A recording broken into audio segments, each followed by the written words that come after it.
Good morning बच्चों, मैं BL Agarwal आज आपको इस लेक्चर में कॉरपोरेट अकाउंट का एक चैप्टर होल्डिंग कंपनी का एक प्रॉब्लम डिस्कस करके समझाने का कोशिश करूंगा। ऐसा कंपनी जिसमें हम लोग सामने वाले कंपनी को during the year, middle of the year hold किए हैं। ठीक है, ये देखिए, H limited acquired as investment 15,000 shares in S limited. यहाँ देखिए, एस लिमिटेड का शेयर कैपिटल 2,50,000 है। 10 रुपये वाला शेयर एज्यूम कर लीजिए तो 25,000 शेयर होगा। इस 25,000 शेयर में से 15,000 शेयर हम लोग खरीद लिए। 60% होल्डिंग हुआ, खरीदे हैं 1,55,000 में। खरीदने का डेट दीजिए 1 जुलाई है, दैट इज अप्रैल मई जून, 3 महीना बाद खरीदे हैं।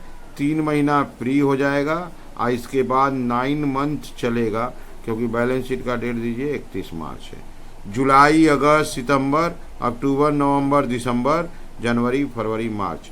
एक्वायर करने के बाद 9 मंथ का पीरियड पड़ता है, तो वो 9 मंथ पोस्ट हो जाएगा। पहले 3 मंथ पड़ेगा, 3 मंथ फ्री हो जाएगा। ओके, इसके अलावा यहाँ देखिए, रिजर्व सरप्लस में 65,000 है, ट्रेड पेएबल है। फिक्स्ड एसेट इन्वेस्टमेंट 155 में खरीदे थे, यहाँ 155 ही है। 155 में परचेज किए थे, 155 बैलेंस शीट में। Inventory, trade receivable, cash and bank. ये रिजर्व सरप्लस का एनालिसिस देखिए, 40 और 25 था। 40,000 जनरल रिजर्व में था, अब 25,000 रुपया आपका सरप्लस अकाउंट में था। इसके अलावा अगर देखा जाए तो वो ट्रेड रिसीवेबल, ट्रेड पेएबल का क्लासिफिकेशन दिया है, वो म्यूचुअल में काम आएगा। ट्रेड पेएबल में क्रेडिटर और बिल्स पेएबल है, ट्रेड रिसीवेबल में डेटर और बिल्स रिसीवेबल। ठीक है, इसके अलावा अब एक्स्ट्रा पॉइंट देखते हैं, एडिशनल पॉइंट जो जरूरी होता है। जनरल रिजर्व बैलेंस शीट में है वो अनचेंज था, लास्ट ईयर में जो था वो वही है। इसका मतलब हम लोग बोल सकते हैं ये जो 40,000 जनरल रिजर्व है प्रीवियस ईयर से आ रहा है, शेयर एक्वायर करने के पहले का जनरल रिजर्व है, तो ये पूरा का पूरा हो गया प्री। करेंट ईयर में profit earn for the year ended, current year में 20,000 प्रॉफिट हुआ है। यहाँ देखिएगा 25,000 है सरप्लस में, करेंट ईयर में 20,000 इनकम हुआ, तो इसका मतलब ओपनिंग बैलेंस 5,000 था। 25 में से करेंट ईयर का प्रॉफिट 20,000 बाद दे दीजिए, तो ओपनिंग बैलेंस 5,000 मिल गया, तो 5,000 तो पूरा प्री हो जाएगा। और करेंट ईयर का प्रॉफिट 20,000 है, जो मंथ का रेशियो 3:9 में बांटा जाएगा। यहाँ लिख रहा है 1 फरवरी को हम लोग स्टॉक बेचे थे, 8,000 का माल 10,000 में बेचे थे। तो 8 का स्टॉक अगर 10,000 में बेचते हैं तो 2,000 रुपया प्रॉफिट होता है। बोला 25% स्टॉक अभी भी बच गया है, तो 2,000 जो प्रॉफिट हुआ था उसका 25% 500 रुपया अनरियलाइज प्रॉफिट होगा। ट्रेड पेएबल में 4,000 म्यूचुअल बता रहा है, ट्रेड पेएबल में म्यूचुअल 4,000 है। ट्रेड पेएबल से 4,000 और ट्रेड रिसीवेबल से भी 4,000, डेटर क्रेडिटर से बच जाएगा।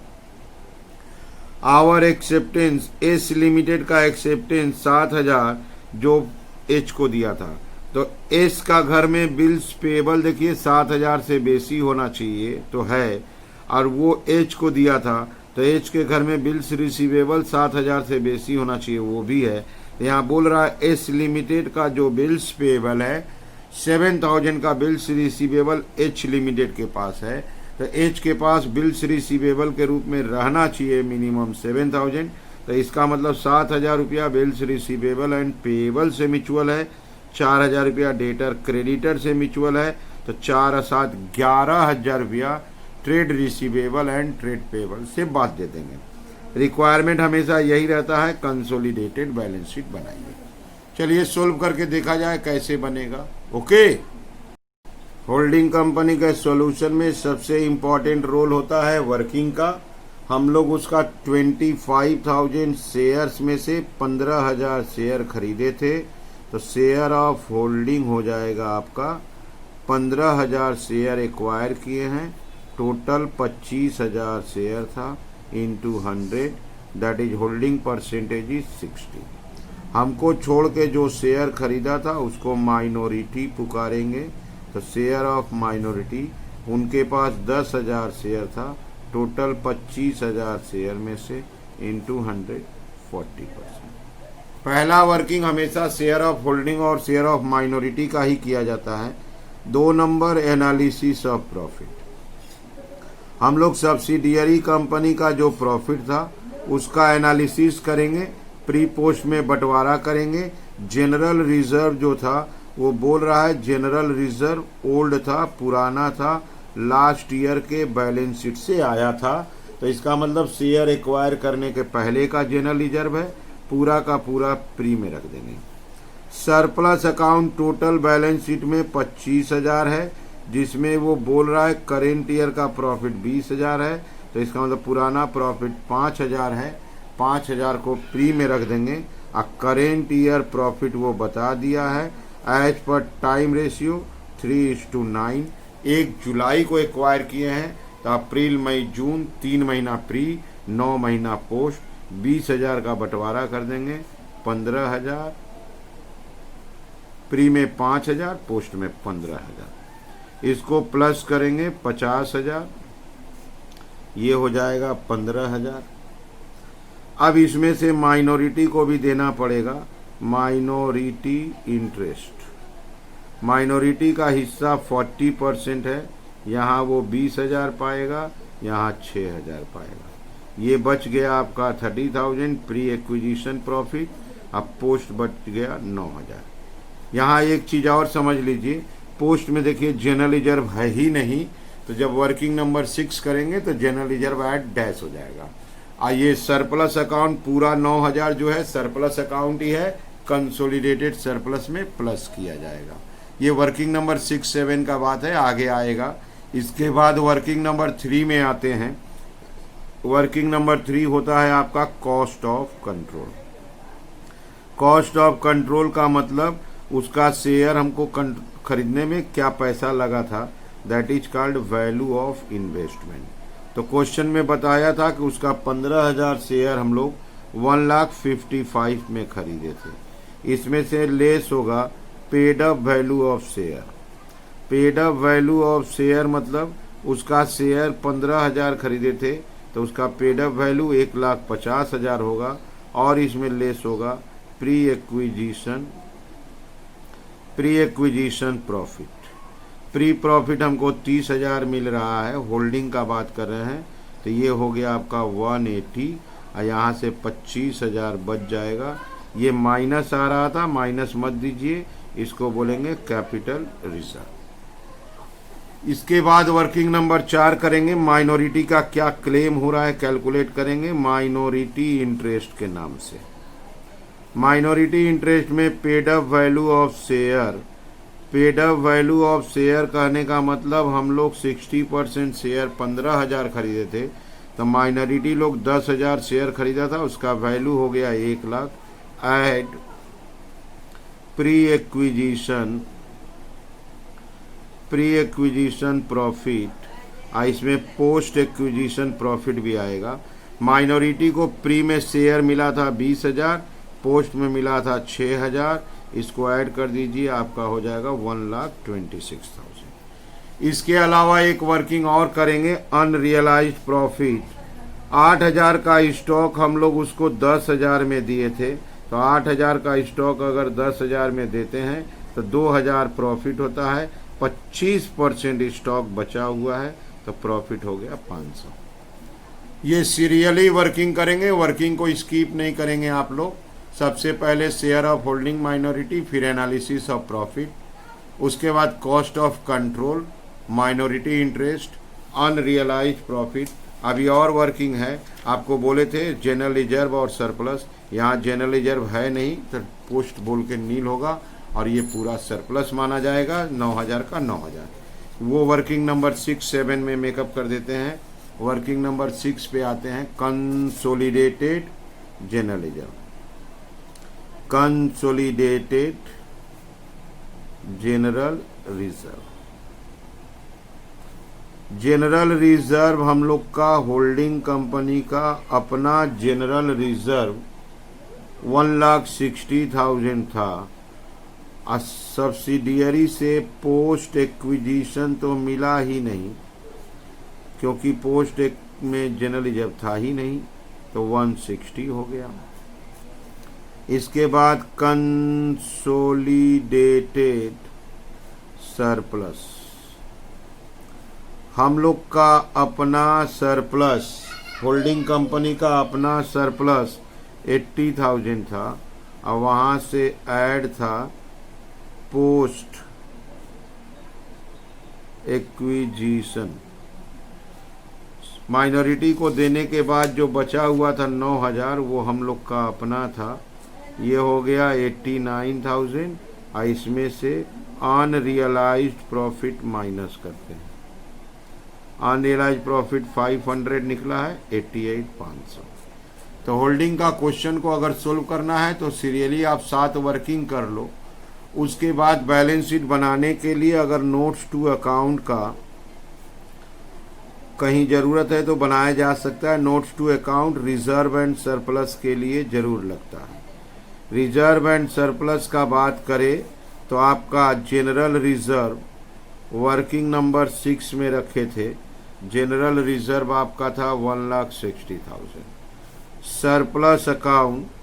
सरप्लस अकाउंट वर्किंग नंबर 7 में रखे थे 88,500, और वर्किंग नंबर 3 में कैपिटल रिजर्व आया था। हम लोग कंट्रोल किए थे तो कैपिटल रिजर्व आया था आपका 25,000। इसको ऐड कर देंगे, ये हो गया आपका रिजर्व सरप्लस 500, 8 5 13, दैट इज 273,500।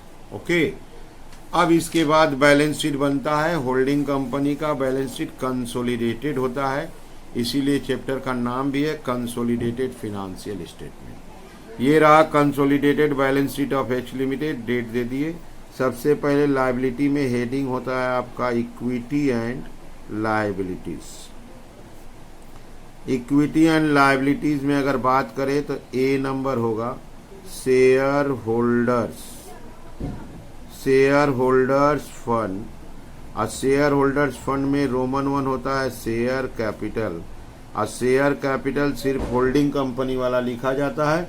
उसका शेयर कैपिटल एनालिसिस वगैरह में चला गया 9 लाख। 2 नंबर होगा आपका रिजर्व एंड सरप्लस, और रिजर्व एंड सरप्लस के लिए हम नोट्स टू अकाउंट बनाए थे। नोट्स टू अकाउंट में 273,500 आया था, इसलिए इसको और नहीं सोचना है। बी नंबर होगा non current liabilities. Non current liabilities था नहीं। सी नंबर होगा आपका करेंट लायबिलिटीज। करेंट लायबिलिटीज में रोमन 1 का बात करें तो ट्रेड पेएबल्स दोनों का पहले प्लस कर लेंगे। वो एक का है 90,000 और दूसरे का है 50,000। म्यूचुअल में डेटर का 4,000 और बिल्स पेएबल का 7, 11,000 म्यूचुअल है आपका। तो ये हो गया आपका 129। इसके अलावा इसी के घर में माइनॉरिटी इंटरेस्ट को भी लिखते हैं। माइनॉरिटी इंटरेस्ट करेंट लायबिलिटी के घर में लिखते हैं, जो वर्किंग नंबर 4 में आया था 1,26,000, 126। अब लायबिलिटी साइड प्लस कर लिया जाएगा।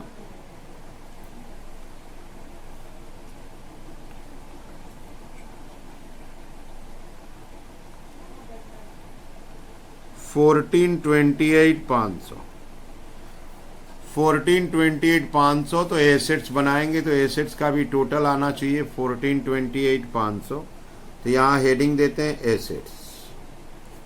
एसेट्स में ए नंबर आता है non current assets. Non current assets में रोमन 1 फिक्स्ड एसेट्स। अब फिक्स्ड एसेट्स में